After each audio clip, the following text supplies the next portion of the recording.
Hello friends, Dr. Manish here, consultant maxillofacial surgeon, and today along with me a new patient. His name is Mithilesh ना Noniya. Mithilesh Noniya.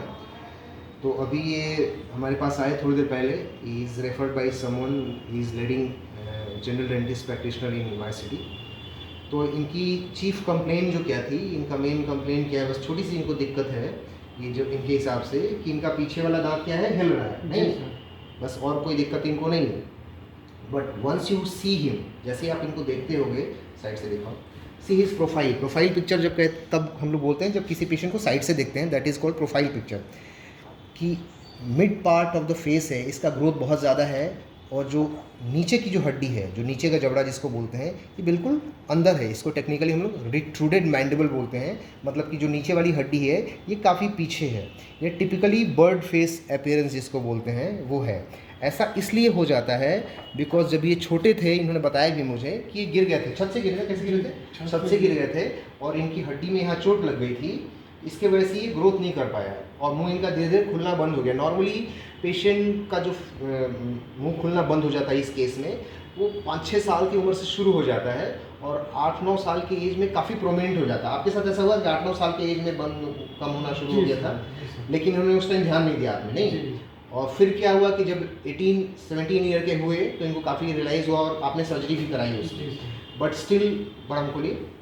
Still mouth opening is very less than 2 finger, almost 1 finger, 1.5 finger. मेरी उंगली भी थोड़ी पतली, अगर कोई बढ़िया strong build का आदमी हो तो 1 फिंगर से ज़्यादा नहीं है.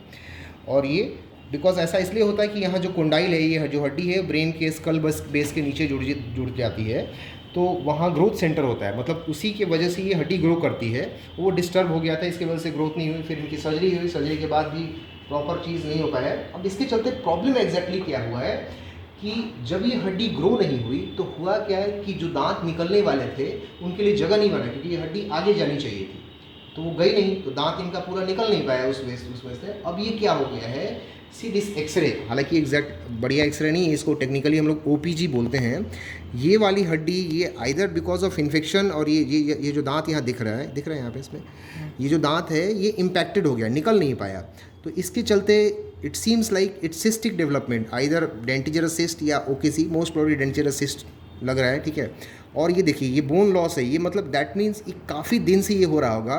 बट प्रॉब्लम इज़ कि ये पेनलेस होता है, दर्द इसमें होता नहीं है. अब इसलिए इनको अभी भी दिक्कत नहीं है, सिर्फ दांत के लिए आए हैं. बट जो डेंटिस्ट थे जिन्होंने, वो तो उनको नॉलेज था इस चीज़ का, so he referred this patient to मी.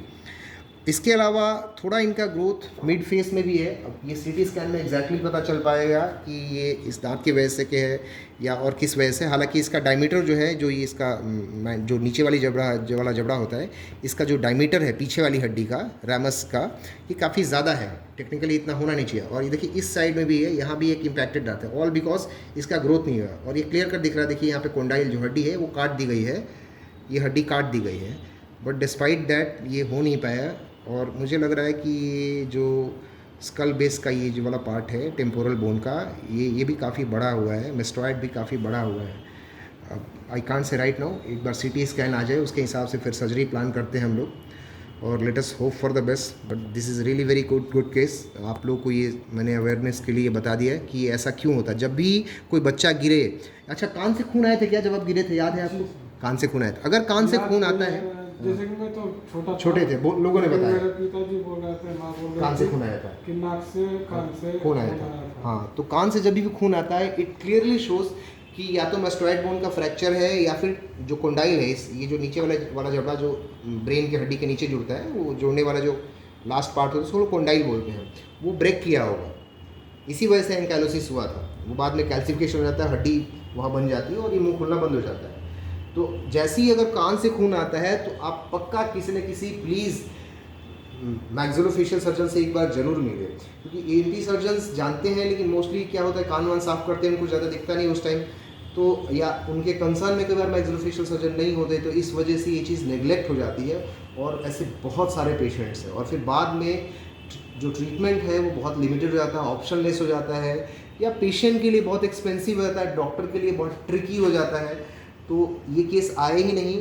अब चूंकि इन्होंने सर्जरी 18 साल की उम्र में कराई थी, अगर यही शायद थोड़े पहले आते, 6-7 साल की एज में आते, तो जो मैक्सिलोफेशियल सर्जन है वो डिस्ट्रैक्शन एक सर्जरी होती है, वो भी करके इनका जबड़ा भी हाई कर सकते थे।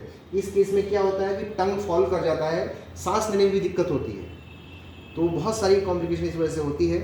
तो let us hope for the best. देखिए सिटी स्कैन आता तो फिर हम लोग आगे वीडियो आपको पोस्ट करेंगे। Thank you.